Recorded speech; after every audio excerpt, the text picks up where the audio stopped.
In this video I'll show you how to make a photo collage on your Android phone. So go ahead and scroll to your gallery or photos.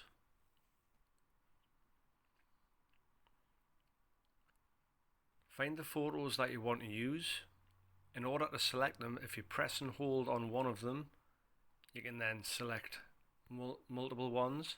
Once you're happy with your choice, at the bottom click on the Collage button.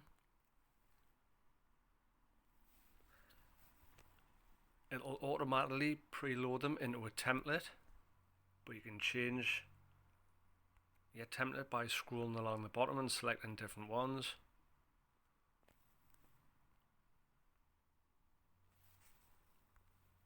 Once you're happy with your choice, click Done in the top right corner. It'll start saving the collage that you've just created, and there it is on your screen. And if you come back out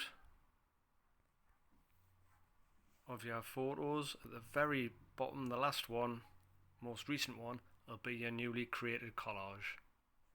And that is how to make a photo collage on an Android phone.